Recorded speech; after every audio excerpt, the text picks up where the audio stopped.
Group first A elements alkali metals atomic and physical properties। तो पहले हम इसमें एटॉमिक फ़िज़िकल प्रॉपर्टीज़ फिर आके इनके रिएक्शंस वगैरह। तो फ़र्स्ट ऑफ़ ऑल इस ग्रुप में जो है मेंबर्स मौजूद हैं, यानी मेंबर्स ऑफ दिस ग्रुप, उसमें lithium, sodium, potassium, rubidium, caesium and francium, ये इस ग्रुप के मेंबर्स हैं। अच्छा, अब इनको अल्कलाई मेटल्स कहा जाता है। ये अल्कलाई वर्ड जो है, अल्कलाई वर्ड डिराइव हुआ है फ्रॉम अरबिक वर्ड अल्काली, जिसका मतलब है मीन्स वुड ऐश।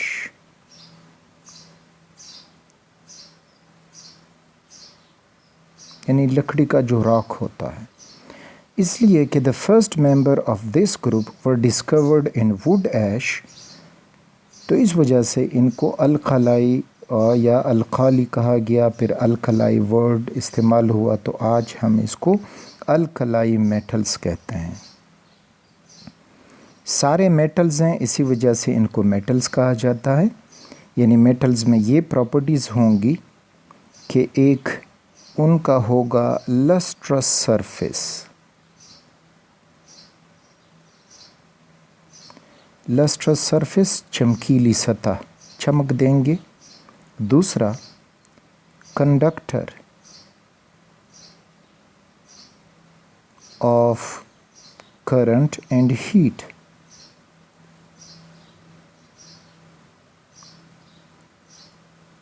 क्योंकि उनमें फ्री इलेक्ट्रॉन्स या मोबाइल इलेक्ट्रॉन्स होते हैं जो करंट और हीट कैरी करने का रिस्पॉन्सिबल हो जाते हैं। दूसरा, इनसे हम शीट बना सकते हैं और इससे हम वायर बना सकते हैं, वायर्स। तो शीट मीन कि ये मेलिएबल होते हैं, मेलिएबल, मुलायम, जिसे हम शीट बना सकते हो। और वायर डक्टाइल, कि ये डक्टाइल होते हैं, तो ये मेटल होगा।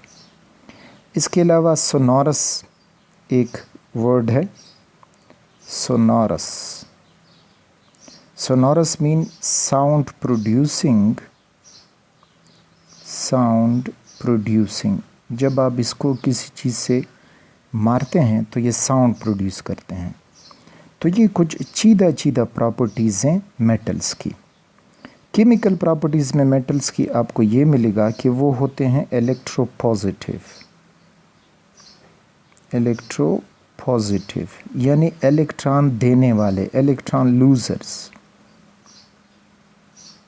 गेन नहीं करते, इलेक्ट्रॉन देने की कोशिश करते हैं।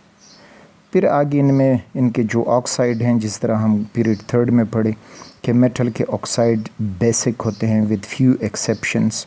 तो अब इनको जब ये अल्काली कहा गया अल्कलाई वर्ड से, और ये सारे मेटल्स हैं, अब अल्कलाई वर्ड मॉडर्न टर्म्स में हम अल्कलाई वर्ड इस्तेमाल करेंगे बेसिक नेचर के लिए। साथ में ये पॉइंट याद रखिए, यानी अब वो वुड ऐश वाला मतलब इसका नहीं होगा। अब जो केमिकली मतलब होगा तो वो basic nature. Basic nature means कि इनके ऑक्साइड्स पानी में डाल के base solution, basic solution produce करते हैं, तो इस वजह से ये बेसिक नेचर रखते हैं। और इनके हाइड्रोक्साइड ऑलरेडी बेसिक होते हैं। तो अब अल्कलाई वर्ड और इस तरह से आगे ग्रुप सेकंड जो है अल्कलाइन अर्थ मेटल्स, तो उनका भी यही मतलब होगा कि उनके भी जो ऑक्साइड्स हैं बेसिक नेचर रखते हैं। और जो ग्रुप फर्स्ट है which are known as alkali metals, तो वो भी बेसिक नेचर रखते हैं। तो ये इनके इंट्रोडक्शन के बारे में। अब इनका इलेक्ट्रॉनिक कॉन्फ़िगरेशन मैंने आसानी के लिए और आपको ज़्यादा समझाने के लिए ये टेबल सामने रख दिया। तो ये सारे जो हैं ऑल और एस ब्लॉक एलिमेंट्स, क्योंकि उनका जो हाई एनर्जी इलेक्ट्रॉन या आखिरी इलेक्ट्रॉन है वो एस सब शेल में आपको मिलेगा। And you can C in this table that all the elements have their highest energy electron in s subshell और इनकी अरेंजमेंट है ns1, यानी ns1 का मतलब है कि इनके s सब शेल में एक इलेक्ट्रॉन आएगा और n principal quantum number which shows the number of shell. तो कैसे देखें लिथियम को, इट हैज़ एटॉमिक नंबर 3, तो इलेक्ट्रॉनिक कन्फिग्रेशन करोगे तो 1s2 2s1, तो s में एक इलेक्ट्रॉन आया जो सेकंड शेल का s है। Similarly you can see at sodium atomic number 11, and जब आप इसकी इलेक्ट्रॉनिक कन्फिग्रेशन करोगे so you will get again 3s1। Potassium atomic number 19 और इसकी इलेक्ट्रॉनिक कन्फिग्रेशन अफबाउ प्रिंसिपल के मुताबिक करते जाओगे सो यू विल गेट 4s1। अच्छा, रुबिडियम जो है you will gate 5s1। Caesium में करते जाओगे तो यू विल गेट 6s1 और फ्रेंशियम में आपको मिलेगा 7s1। अच्छा, ये 7 6 5 3 4 3 2 ये हमें शो करते हैं कि this is the valence shell of these atoms. साथ में पीरियोडिक टेबल में ये आपको नंबर ऑफ पीरियड भी शो करता है, ठीक, दिस इज़ पीरियड। यानी कोई कहे कि फ्रेंशियम किस पीरियड में है तो कुछ क्लू दिया गया होगा। तो इस तरह से आखिरी शेल देखें कि उसका प्रिंसिपल क्वांटम नंबर 7 है, तो मीन्स के फ्रेंशियम जो है वो 7th ग्रुप में मौजूद है। इसी तरह सीजियम 6s1 है तो वो 6th ग्रुप में मौजूद है। रुबिडियम को देखोगे सो you will gate 5th period, 4th period, 3rd period, और इस तरह लिथियम आपको मिलेगा 2nd पीरियड में। जबकि हाइड्रोजन इसी ग्रुप में रखा गया है वो 1st पीरियड का होता है, लेकिन वो इस ग्रुप का मेंबर नहीं है क्योंकि उसके काफ़ी डिफरेंसेस हैं इन एलिमेंट्स के साथ। चूँकि पीरियोडिक टेबल एटॉमिक नंबर की बुनियाद पे बनाया गया है तो इस वजह से उसको एटॉमिक नंबर 1 यानी पोजीशन नंबर 1 पे रखा गया है, ठीक। तो ये था इनके इलेक्ट्रॉनिक कन्फिग्रेशन के बारे में। अफबाउ प्रिंसिपल के मुताबिक ये सारी इलेक्ट्रॉनिक कन्फिग्रेशन आपको दिखाई जा रही है। अच्छा, फिर ये सारे जो हैं बहुत रिएक्टिव एलिमेंट्स हैं, तो नेचर में फ्री एग्जिस्ट नहीं करते। ज़रूर इन्होंने किसी न किसी के साथ बॉन्ड बनाया होगा और वो बॉन्ड ज़्यादातर इनका सॉल्ट की शक्ल में हमें मिलता है। For example sodium chloride which is found abundantly in Pakistan in various areas, तो सोडियम क्लोराइड की शक्ल में, इसी तरह पोटाशियम आयोडाइड की शक्ल में, तो सारे बहुत रिएक्टिव हैं और फ्री एग्जिस्ट नहीं करते। ट्रेंड इन एटॉमिक रेडियस, तो आप इस फिगर में देख सकते हो कि डाउन द ग्रुप जब हम जाते हैं तो एटॉमिक रेडियस इंक्रीज़ हो रहा है, यानी लिथियम जो है 1.15 पिकोमीटर है, लेकिन नीचे सीजियम तक पहुंचोगे तो वो 2.67 पिकोमीटर हो जाता है। इट मींस के लिथियम का साइज़ छोटा, सोडियम उससे मज़ीद बढ़ गया है, पोटाशियम बड़ा, rubidium and caesium is further larger in size. अब इसका रीज़न देखते हैं कि रीज़न क्या है कि ये इस तरह से बढ़ता है। तो हमने अभी पढ़ा इसमें कि लिथियम एटॉमिक नंबर 3 है और ये आपको मिलेगा 2nd पीरियड में। तो लिथियम का एटम 2 शेल से बना हुआ है। सपोज़ करिए पहला शेल है और ये उसका दूसरा शेल है। फिर नीचे 3rd पीरियड में शुरू करोगे तो सोडियम आपको मिलेगा और सोडियम का एटॉमिक नंबर 11। तो कॉन्फ़िगरेशन करते जाओगे तो सोडियम का एटम आपको 3 शेल से बना हुआ मिलेगा, क्योंकि 3rd पीरियड में है तो उसका एटम 3 शेल से बना होगा। इसी तरह से कंसेक्टिवली आओगे तो जब 7th पीरियड तक पहुंचोगे 6 तक रूबी उसमें जो आखिरी है फ्रेंशियम वो रेडियो एक्टिव होता है, इस वजह से यहाँ पे नहीं दिखाया जा रहा, उसकी केमिस्ट्री बहुत कम स्टडी की जाती है। तो 6 पीरियड तक पहुंचोगे तो यू विल गेट सीजियम। अब सीजियम का एटम 6 शेल से बना हुआ होगा, तो सपोज करें 1 2 3 4 5 और इस तरह से 6। तो कॉमन सेंस की बात है कि yes this is the reason कि डाउन द ग्रुप जो आपके पास शेल की तादाद है वो इंक्रीज़ हो रही है, तो इस वजह से कॉन्सिक्वेंसली जो रेडियस है तो वो भी इंक्रीज़ होता है। ठीक, कॉमन सेंस है। इसी तरह फिर ये भी कह सकते हो कि डाउन द ग्रुप तो एटॉमिक नंबर इंक्रीज़ हो रहा है, तो न्यूक्लियर चार्ज बढ़ना चाहिए ताकि वो शेल्स को स्ट्रॉन्गली अट्रैक्ट कर सके। यस, न्यूक्लियर चार्ज इंक्रीज़, लेकिन साथ में एक इफ़ेक्ट है स्क्रीनिंग इफ़ेक्ट, स्क्रीनिंग या शील्डिंग इफ़ेक्ट, वो भी बढ़ रहा है। शील्डिंग स्क्रीनिंग इफ़ेक्ट ये है कि ये हुआ न्यूक्लियस और ये सपोज़ करें उसका आखिरी इलेक्ट्रॉन, और दरमियान में जो शेल्स मौजूद होते हैं वो एज स्क्रीन या शील्ड का काम करते हैं, वो न्यूक्लियस की अट्रैक्शन को डिक्रीज़ कर जाते हैं अपने आखिरी इलेक्ट्रॉन पे। तो ये शील्डिंग इफ़ेक्ट इंक्रीज़ हो रहा है जिसकी वजह से साइज़ बढ़ेगा। एक तो है कि नंबर ऑफ़ शेल इंक्रीज़ हो रहे हैं, साइज़ बढ़ेगा।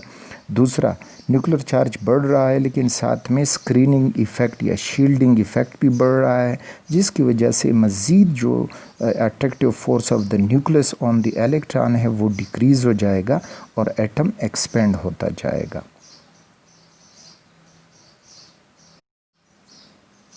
Trend in first ionization energy, अब ये फर्दर उनकी एक प्रॉपर्टी है। First of all, ionization energy required to remove an electron from an isolated gaseous atom, यानी बस सिंपल बात कि एटम से इलेक्ट्रॉन निकालने के लिए जब वो गैस फॉर्म में हो जो एनर्जी दरकार होगी that will be known as ionization energy. यानी ये एटम का न्यूक्लियस है और ये सपोज करें इसका वैलेंस इलेक्ट्रॉन है, ये न्यूक्लियस इस इलेक्ट्रॉन को अट्रैक्टिव फोर्स की मदद से खींच रहा है, उसको जाने नहीं देता। तो जो एनर्जी हम देंगे बाहर से वो एनर्जी इस्तेमाल होगी इस अट्रैक्टिव फोर्स को तोड़ने के लिए। दिस इज़ दी एनर्जी, और ज़्यादातर in the form of heat. तो जब ये एनर्जी जाएगी तो वो इस अट्रैक्टिव फोर्स को ख़त्म करेगी और इस तरह से इलेक्ट्रॉन बाहर निकलेगा, इलेक्ट्रॉन इजेक्टेड। तो ये एनर्जी जो इलेक्ट्रॉन निकलवाने के लिए इस्तेमाल होगी जब गैसियस फॉर्म में एटम हो that will be known as ionization energy. First ionization energy का मतलब ये कि पहला इलेक्ट्रॉन निकलवाना। इसी तरह फिर सेकंड आयोनाइजेशन एनर्जी दूसरा इलेक्ट्रॉन निकलवाना। तो चूँकि ये अल्कलाई मेटल्स ग्रुप फर्स्ट वाले हैं, ये एक ही इलेक्ट्रॉन आसानी से देते हैं, दूसरा इलेक्ट्रॉन इससे निकलवाना बहुत मुश्किल हो जाता है, ज़्यादा एनर्जी देनी होगी। तो इस वजह से ये अपना +1 ऑक्सीडेशन स्टेट शो करते हैं कि एक इलेक्ट्रॉन दे सकते हैं। तो इस प्रोसेस में ये होगा कि फॉर एग्ज़ाम्पल ये सोडियम है और इससे हम इलेक्ट्रॉन निकलवाएंगे गैसियस फॉर्म में। तो इलेक्ट्रॉन निकल के ये कैटाइन बनेगा पॉजिटिव चार्ज और ये हुआ इसका इलेक्ट्रॉन। और इधर हम जो डेल्टा H लिखते हैं that is enthalpy of ionization, और वो हमें पॉजिटिव फॉर्म में देनी होगी।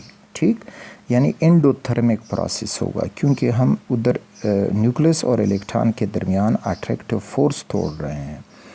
तो अब ये जो आपको एक टेबल सा दिखाई दे रहा है, ग्राफ सा, तो इसमें है कि ionization energy in electron volts. तो इसमें लिथियम 5.4 है, सोडियम 5.1, पोटाशियम और इस तरह से लास्ट में इधर आपको मिल जाएगा सीजियम। अब देख लें कि डाउन द ग्रुप जब हम जाते हैं तो आयनाइजेशन एनर्जी इंक्रीज़ हो रही है कि डिक्रीज़ हो रही है। Obviously it is decreasing. Lithium 5.4 है और जो सीजियम आखिर में तो वो 3.9। अब ये क्यों डिक्रीज़ हो गई या क्यों डिक्रीज़ हो रही है? वो इस वजह से कि एक फैक्टर आपके जहन में याद होना चाहिए। Ionization energy is inversely proportional to atomic size। अगर एटम का साइज़ बड़ा है तो आयोनाइजेशन एनर्जी कम होगी। क्यों? क्योंकि सपोज़ करें ये छोटे साइज़ वाला एटम है और ये उसका न्यूक्लियस और ये उसका आखिर वाला इलेक्ट्रॉन, और फिर ये बड़े साइज़ वाला एटम है और ये उसका आखिरी इलेक्ट्रॉन। तो आप कह सकते हो कि which electron will be strongly attracted by the nucleus. तो ऑब्वियसली जो फर्स्ट छोटा साइज़ वाला है वो उसका इलेक्ट्रॉन न्यूक्लियस के करीब है तो that will be more attracted. तो हमें ज़्यादा एनर्जी देनी होगी इसको निकालने के लिए। और जब हम बड़े साइज़ एटम की तरफ जाते हैं तो इलेक्ट्रॉन का जो अट्रैक्शन है न्यूक्लियस का वो इलेक्ट्रॉन पे कम हो जाएगा, तो हमें फिर कम एनर्जी दरकार होगी उससे इलेक्ट्रॉन निकलवाने के लिए। तो इस वजह से साइज़ बढ़ेगा तो आयोनाइजेशन एनर्जी कम होती जाएगी। That is inversely proportional. साथ में फिर शील्डिंग इफ़ेक्ट।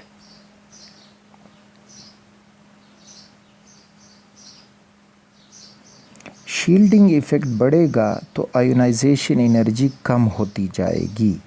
तो is inversely proportional to ionization energy. Shielding effect means कि जो इलेक्ट्रॉन हम रिमूव कर रहे हैं उसके और इलेक्ट्रॉन के दरमियान बाकी कितने इनर शेल मौजूद हैं। फॉर एग्ज़ाम्पल इस केस में इलेक्ट्रॉन और न्यूक्लियस के दरमियान 3 शेल हैं और यहाँ पे इस न्यूक्लियस और इलेक्ट्रॉन के दरमियान सपोज़ करें ये 4 शेल हैं। तो इस न्यूक्लियस का अट्रैक्टिव फ़ोर्स आखिरी इलेक्ट्रॉन पे ज़्यादा होगा, जबकि नीचे वाले का अट्रैक्टिव फ़ोर्स आखिरी इलेक्ट्रॉन पे कम होगा, क्योंकि वहाँ पे शील्ड जो डाल है वो मज़बूत है। तो जितना शील्डिंग इफ़ेक्ट बढ़ेगा आयोनाइजेशन एनर्जी भी कम होती जाएगी। तो डाउन द ग्रुप जब हम आते हैं तो शेल्स, इनर शेल्स की तादाद बढ़ती है, तो इस वजह से आयोनाइजेशन एनर्जी कम होती जाएगी। तो ये थे रीज़न बिहाइंड दिस फैक्ट कि why the ionization energy of group first element decreases down the group.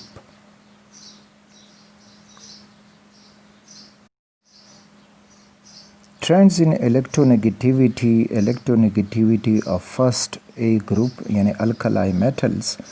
तो इसमें अगर आप देख लोगे electronegativity is decreasing down the group. You can see from this data. Electronegativity होती क्या है? इलेक्ट्रोनेगेटिविटी जब दो एटम फॉर एग्ज़ाम्पल ए और बी एटम इन्होंने आपस में ये इलेक्ट्रॉन शेयर किए हैं। Cross electron is for B and dot is for A. अब ये इलेक्ट्रॉन पेयर जब डिफरेंट एटम्स होंगे तो उनके दरमियान में एग्जिस्ट नहीं करेगा। एक एटम इसको अपनी तरफ खींचने की कोशिश करेगा तो ये एक एटम की तरफ करीब जाएगा ये क्लाउड। सपोज़ करें कि इस केस में बी जो है वो ज़्यादा इलेक्ट्रोनेगेटिव है तो वह इलेक्ट्रॉन पेयर को ज़्यादा अट्रैक्ट करेगा अपनी तरफ, तो it will get a partial negative charge, और जो दूसरा एटम होगा that will be partial positive charge. तो ये इलेक्ट्रॉन पेयर को अपनी तरफ खींचना, this is known as electronegativity. तो अब ये इलेक्ट्रोनेगेटिविटी मेटल्स की तो होती ही कम है, नॉन मेटल्स की इलेक्ट्रोनेगेटिविटी ज़्यादा है। तो या एक आइडिया कि जितना साइज़ बड़ा होगा तो इलेक्ट्रोनेगेटिविटी कम होगी। मेटल जो है उनकी इलेक्ट्रोनेगेटिविटी कम होगी, जो नॉन मेटल है उनकी इलेक्ट्रोनेगेटिविटी ज़्यादा होगी। तो इस वजह से अगर हम अब ये डेटा देख लें जो हमें दिखाई दे रहा है, लिथियम 1.0 ये उसकी इलेक्ट्रोनेगेटिविटी है। पॉलिंग एक साइंटिस्ट था, उसने अपने स्केल से जो बॉन्ड एंथैल्पीज़ हैं उनसे ये कैलकुलेट किए हैं। सोडियम जो है वो 0.9, पोटाशियम जो है 0.82, रुबिडियम 0.8 और सीजियम जो है वो 0.7। तो इट शोज़ कि the electronegativity decreases down the group. Again इसके पीछे रीज़न ये है कि electronegativity is inversely proportional to size. Size बढ़ेगा तो इलेक्ट्रोनेगेटिविटी कम होगी। एंड इसी तरह ही जो शील्डिंग इफ़ेक्ट है, शील्डिंग इफ़ेक्ट, तो वो बढ़ेगा तो इलेक्ट्रोनेगेटिविटी कम होगी। Also inversely proportional to electronegativity. तो मीन्स के लिथियम इलेक्ट्रॉन अपनी तरफ पेयर कुछ ना कुछ फोर्स से खींच सकता है, जबकि सीजियम जो है उसमें खींचने की ताकत जो है मज़ीद कम हो जाती है। एक पॉइंट तो ये। आखिर फिर जब साइज़ बढ़ जाता है तो क्यों वो दूसरे को इलेक्ट्रॉन को अट्रैक्ट नहीं कर सकता? तो इसका रीज़न ये कि ये एक छोटा एटम है और ये इसका इलेक्ट्रॉन, और ये सपोज़ करें एक बड़ा एटम हुआ और ये उसका इलेक्ट्रॉन। अब इस छोटे एटम के साथ अपना इलेक्ट्रॉन भी करीब है तो दूसरे के ऊपर भी कुछ ना कुछ अट्रैक्शन डाल सकता है। बड़े साइज़ वाले एटम से अपना इलेक्ट्रॉन भी दूर है, उसके ऊपर उसका अट्रैक्टिव फोर्स कम है, तो वो दूसरे इलेक्ट्रॉन को भी बहुत कम खींच पाएगा क्योंकि ख़ुद अपना इलेक्ट्रॉन के ऊपर उसकी अट्रैक्टिव फोर्स कम है। This is because of increasing its size.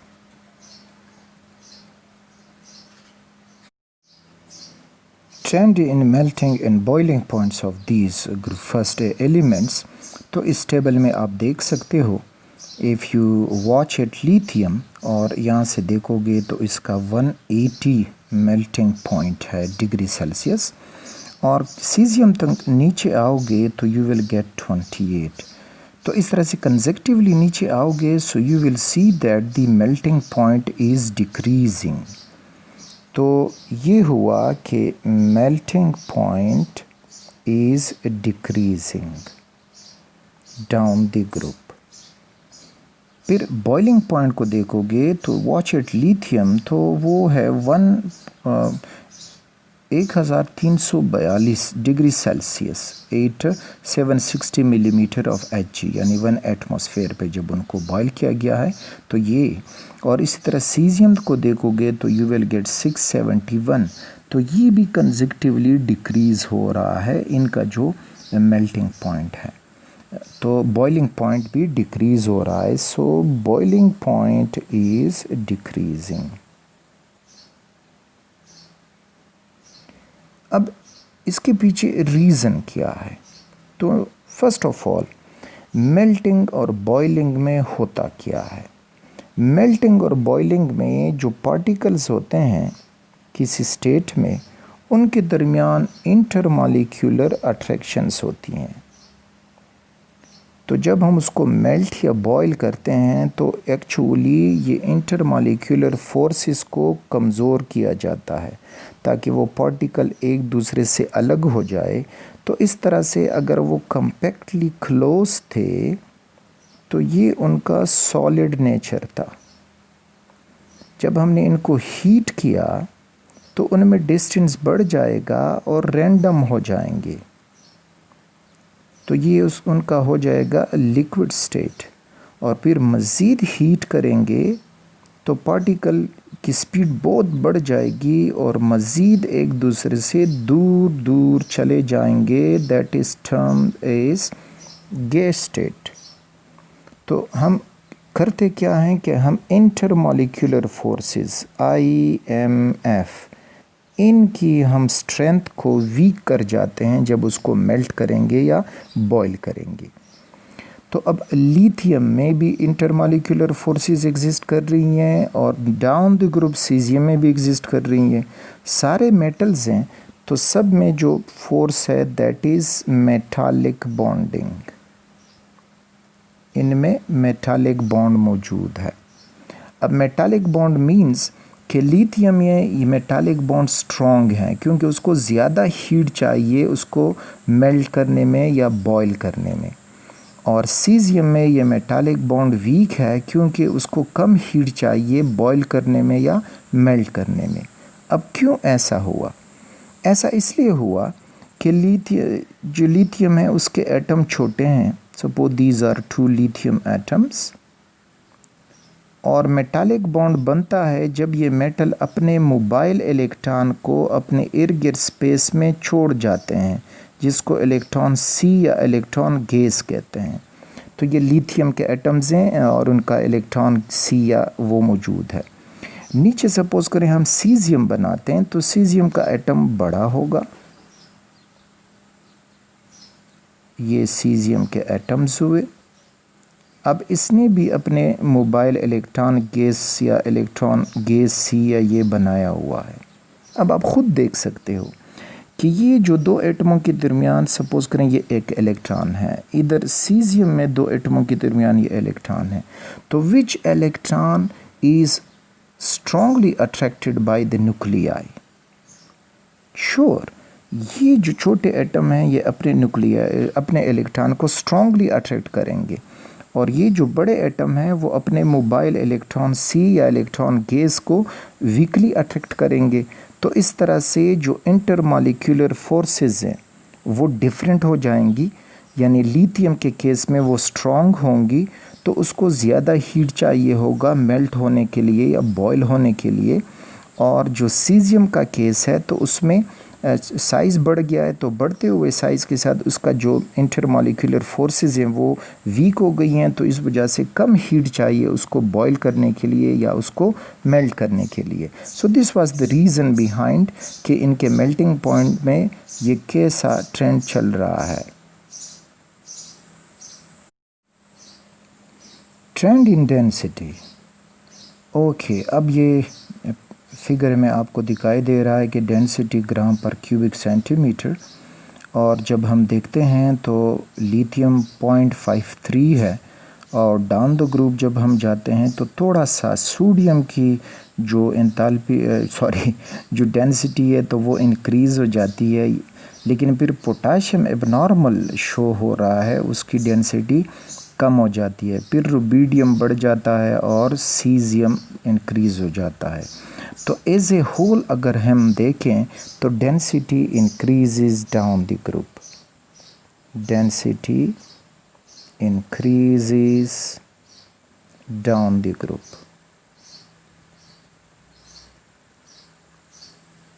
अच्छा, अब पहले ये पढ़ते हैं कि क्यों इंक्रीज़ हो रही है, और फिर पोटाशियम का केस भी स्टडी करते हैं।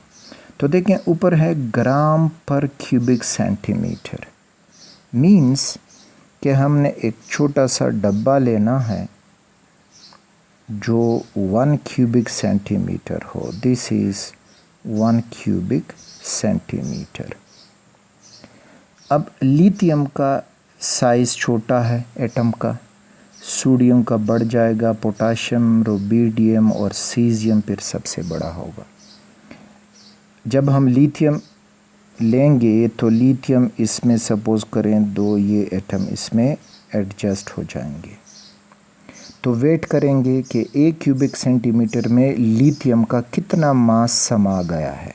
ठीक, फिर सोडियम की तरफ आएंगे, तो सोडियम की तरफ जब हम आएंगे तो सोडियम को देखेंगे कि सोडियम का इस 1 क्यूबिक सेंटीमीटर में कितना मास समा गया है, तो उसकी डेंसिटी हो जाएगी।